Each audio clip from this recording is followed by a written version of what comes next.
30 জানুৱাৰীৰ পৰা কেইবাগৰাকী ব্যক্তি যোগদান কৰাৰ আলোচনা চলি আছে। 30 জানুৱাৰীত ফাইনেলেই হৈছে আৰু তাৰ আগে পিছে কণ্টিনিউৱাছলি যোগদানৰ যিসমূহ কথা চলি আছিলে তাৰে কিছু সংখ্যকে যোগদান কৰিব।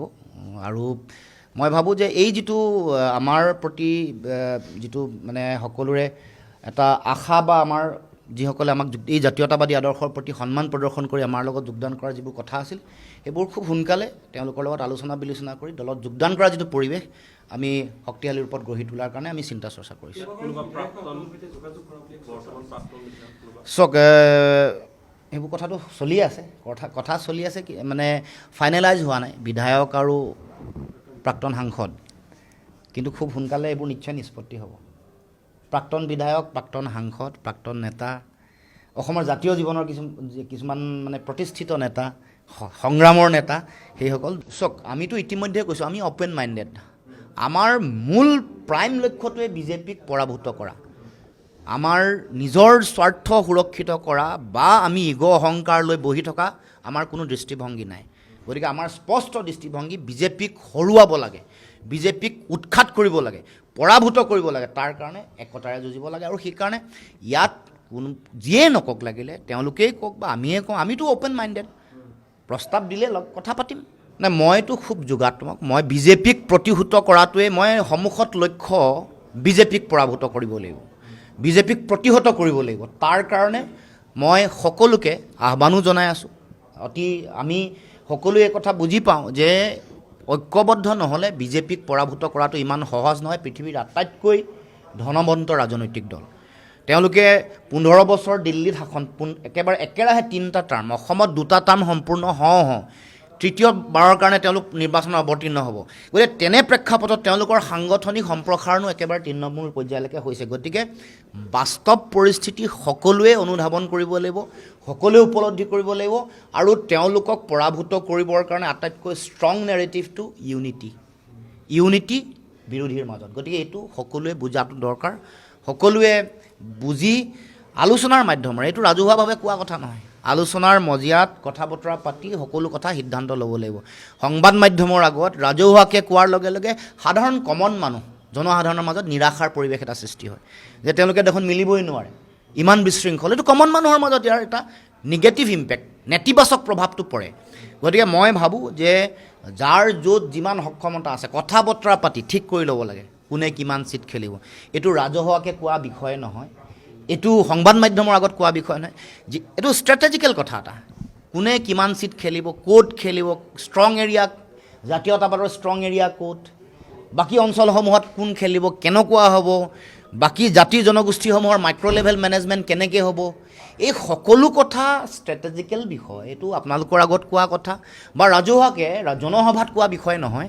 গতিকে মই ভাবোঁ সেই সম্পৰ্কত সঠিক সুস্থিৰ সিদ্ধান্ত সকলোৱে লোৱাটোৰ প্ৰয়োজন। সকলো ৰেছপনচিবল লিডাৰ, মই কাকো নাম ক'ব খোজা নাই, সকলো দায়িত্বশীল এগৰাকী নেতা, যদি আমি সকলোৱে বিজেপিক পৰাভূত কৰিব বিচাৰোঁ প্ৰতিগৰাকী মানুহে, তেতিয়াহ'লে আমি একতাৰে যুঁজিব লাগিব।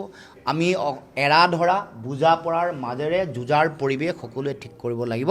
এইটো আমাৰ নৈতিক দায়িত্ব, জাতীয় দায়িত্ব। অসম জাতীয় পৰিষদে প্ৰতিষ্ঠা দিৱসৰ দিনাখনেই আমি ঘোষণা কৰিছিলোঁ 2025 বৰ্ষটো আমাৰ দলৰ সাংগঠনিক সম্প্ৰসাৰণৰ বৰ্ষ হিচাপে আমি ইতিমধ্যে ঘোষণা কৰিছোঁ। আমি যিহেতু এইটো প্ৰথমৰ পৰাই কৈ আহিছোঁ যে বিজেপিক পৰাভূত কৰিবৰ কাৰণে প্ৰথম যিটো লক্ষ্য বা দায়িত্ব সেইটো হৈ গ'ল একতাৰে যুঁজা, ঐক্যবদ্ধতাৰে বিৰোধীয়ে বিজেপিক প্ৰতিহত কৰা। সেইটো হ'ল মূল নীতি। এই নীতিটোৰ কাৰণে আমি সকলো দলকে আমি এই বিষয়ত যোগাত্মকভাৱে সিদ্ধান্ত ল'বলৈ আহ্বানো জনাইছোঁ আৰু এই কথাও কৈছোঁ যে এই সময়ত প্ৰয়োজন জাতীয় স্বাৰ্থ সুৰক্ষিত কৰিবৰ কাৰণে বিজেপিক সকলোৱে লগ লাগি প্ৰতিহত কৰা। সেইকাৰণে দলীয় স্বাৰ্থ, ব্যক্তি স্বাৰ্থ, আমাৰ সকলোৰে ইগ' অহংকাৰ সকলো সামৰি এই সময়ত অসমৰ ভৱিষ্যতৰ কাৰণে, দেশৰ সংবিধান, দেশৰ ন্যায়পালিকাৰ সুৰক্ষিত ভৱিষ্যতৰ কাৰণে আহক আমি সকলোৱে বিজেপিক প্ৰতিহত কৰোঁ। এইটো হ'ল আমাৰ মূল নীতি। গতিকে আমি আমাৰ সাংগঠনিক সম্প্ৰসাৰণ সকলো জিলাতে হ'ব, সকলো সমষ্টিতে হ'ব, কিন্তু আমি নিৰ্বাচন যেতিয়া খেলিম সেই সম্পৰ্কত আমি সহনশীলতাৰে কথা বতৰা পাতি আমাৰ য'ত শক্তিশালী অঞ্চলসমূহ আছে, য'ত আমি ভাল ফলাফল কৰিছোঁ, য'ত আমাৰ শক্তিশালী আমাৰ সংগঠন আছে, আমাৰ নেতা আছে, সেই ধৰণে আমি গোটেই কথাটো পৰ্যালোচনা কৰি আমি ক'ত খেলিম, কিমান খেলিব, সেই সম্পৰ্কত আমি আলোচনা বিলোচনা কৰিম। আৰু গোটেই বিষয়বোৰ মই ভাবোঁ যে আলোচনা বিলোচনাৰে গোটেই আগবঢ়াটো প্ৰয়োজন। আৰু এই ক্ষেত্ৰত আমি ইতিমধ্যে বিভিন্ন সময়ত এই কথা আমি দৃঢ়তাৰে দোহাৰিছোঁ, আমি সকলোৱে সন্মিলিতভাৱে ঐক্যবদ্ধভাৱে নিৰ্বাচনত যুঁজ দিব লাগে। এই ক্ষেত্ৰত কংগ্ৰেছেও বাস্তৱ পৰিস্থিতি নিশ্চয় অনুধাৱন কৰাটো উচিত। আৰু সকলোৱে আমাৰ বিৰোধী শিবিৰত থকা সকলো ৰাজনৈতিক দলে তেওঁলোকে পৰৱৰ্তী দিনসমূহত বিজেপিক যিকোনো প্ৰকাৰে চাওক, আমিতো ইতিমধ্যে কৈছোঁ আমি অ'পেন মাইণ্ডেড।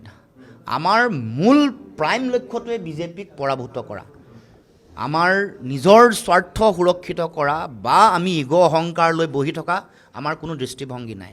গতিকে আমাৰ স্পষ্ট দৃষ্টিভংগী বিজেপিক হৰুৱাব লাগে, বিজেপিক উৎখাত কৰিব লাগে, পৰাভূত কৰিব লাগে। তাৰ কাৰণে একতাৰে যুঁজিব লাগে। আৰু সেইকাৰণে ইয়াত কোনো যিয়ে নকওক, লাগিলে তেওঁলোকেই কওক বা আমিয়ে কওঁ, আমিতো অ'পেন মাইণ্ডেড। প্ৰস্তাৱ দিলে কথা পাতিম। নাই, মইতো খুব যোগাত্মক। মই বিজেপিক প্ৰতিহত কৰাটোৱে মই সন্মুখত লক্ষ্য বিজেপিক পৰাভূত কৰিব লাগিব, বিজেপিক প্ৰতিহত কৰিব লাগিব। তাৰ কাৰণে মই সকলোকে আহ্বানো জনাই আছোঁ। আমি সকলোৱে এই কথা বুজি পাওঁ যে ঐক্যবদ্ধ নহ'লে বিজেপিক পৰাভূত কৰাটো ইমান সহজ নহয়। পৃথিৱীৰ আটাইতকৈ ধনৱন্ত ৰাজনৈতিক দল, তেওঁলোকে 15 বছৰ দিল্লীত শাসন, একেৰাহে 3টা টাৰ্ম, অসমত 2টা টাৰ্ম সম্পূৰ্ণ হওঁ তৃতীয়বাৰৰ কাৰণে তেওঁলোক নিৰ্বাচনত অৱতীৰ্ণ হ'ব। গতিকে তেনে প্ৰেক্ষাপটত তেওঁলোকৰ সাংগঠনিক সম্প্ৰসাৰণো একেবাৰে তৃণমূল পৰ্যায়লৈকে হৈছে। গতিকে বাস্তৱ পৰিস্থিতি সকলোৱে অনুধাৱন কৰিব লাগিব, সকলোৱে উপলব্ধি কৰিব লাগিব। আৰু তেওঁলোকক পৰাভূত কৰিবৰ কাৰণে আটাইতকৈ ষ্ট্ৰং নেৰেটিভটো ইউনিটি বিৰোধীৰ মাজত। গতিকে এইটো সকলোৱে বুজাটো দৰকাৰ। সকলোৱে বুজি আলোচনাৰ মাধ্যমেৰে, এইটো ৰাজহুৱাভাৱে কোৱা কথা নহয়, আলোচনাৰ মজিয়াত কথা বতৰা পাতি সকলো কথা সিদ্ধান্ত ল'ব লাগিব। সংবাদ মাধ্যমৰ আগত ৰাজহুৱাকৈ কোৱাৰ লগে লগে সাধাৰণ কমন মানুহ, জনসাধাৰণৰ মাজত নিৰাশাৰ পৰিৱেশ এটা সৃষ্টি হয় যে তেওঁলোকে দেখোন মিলিবই নোৱাৰে, ইমান বিশৃংখল। এইটো কমন মানুহৰ মাজত ইয়াৰ এটা নিগেটিভ ইম্পেক্ট, নেতিবাচক প্ৰভাৱটো পৰে। গতিকে মই ভাবোঁ যে যাৰ য'ত যিমান সক্ষমতা আছে কথা বতৰা পাতি ঠিক কৰি ল'ব লাগে কোনে কিমান ছিট খেলিব। এইটো ৰাজহুৱাকৈ কোৱা বিষয় নহয়, এইটো সংবাদ মাধ্যমৰ আগত কোৱা বিষয় নহয়, এইটো ষ্ট্ৰেটেজিকেল কথা এটা। কোনে কিমান ছিট খেলিব, ক'ত খেলিব, ষ্ট্ৰং এৰিয়া, জাতীয়তাবাদৰ ষ্ট্ৰং এৰিয়া ক'ত, বাকী অঞ্চলসমূহত কোন খেলিব, কেনেকুৱা হ'ব, বাকী জাতি জনগোষ্ঠীসমূহৰ মাইক্ৰ' লেভেল মেনেজমেণ্ট কেনেকৈ হ'ব, এই সকলো কথা ষ্ট্ৰেটেজিকেল বিষয়। এইটো আপোনালোকৰ আগত কোৱা কথা বা ৰাজহুৱাকৈ জনসভাত কোৱা বিষয় নহয়।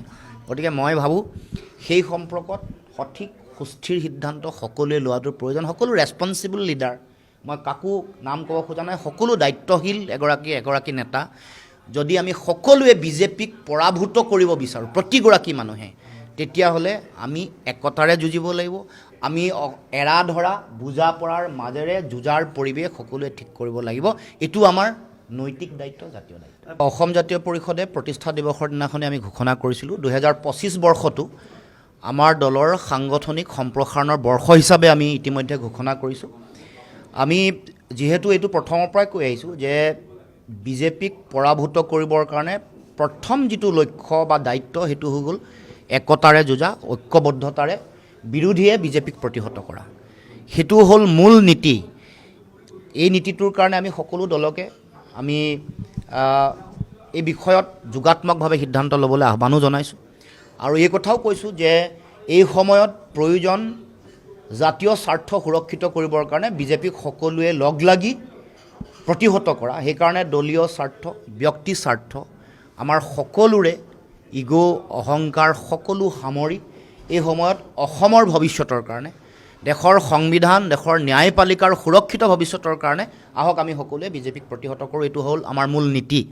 গতিকে আমি আমাৰ সাংগঠনিক সম্প্ৰসাৰণ সকলো জিলাতে হ'ব, সকলো সমষ্টিতে হ'ব। কিন্তু আমি নিৰ্বাচন যেতিয়া খেলিম সেই সম্পৰ্কত আমি সহনশীলতাৰে কথা বতৰা পাতি আমাৰ য'ত শক্তিশালী অঞ্চলসমূহ আছে, য'ত আমি ভাল ফলাফল কৰিছোঁ, য'ত আমাৰ শক্তিশালী আমাৰ সংগঠন আছে, আমাৰ নেতা আছে, সেই ধৰণে আমি গোটেই কথাটো পৰ্যালোচনা কৰি আমি ক'ত খেলিম, কিমান খেলিব, সেই সম্পৰ্কত আমি আলোচনা বিলোচনা কৰিম। আৰু গোটেই বিষয়বোৰ মই ভাবোঁ যে আলোচনা বিলোচনাৰে গোটেই আগবঢ়াটো প্ৰয়োজন। আৰু এই ক্ষেত্ৰত আমি ইতিমধ্যে বিভিন্ন সময়ত এই কথা আমি দৃঢ়তাৰে দোহাৰিছোঁ, আমি সকলোৱে সন্মিলিতভাৱে ঐক্যবদ্ধভাৱে নিৰ্বাচনত যুঁজ দিব লাগে। এই ক্ষেত্ৰত কংগ্ৰেছেও বাস্তৱ পৰিস্থিতি নিশ্চয় অনুধাৱন কৰাটো উচিত। আৰু সকলোৱে আমাৰ বিৰোধী শিবিৰত থকা সকলো ৰাজনৈতিক দলে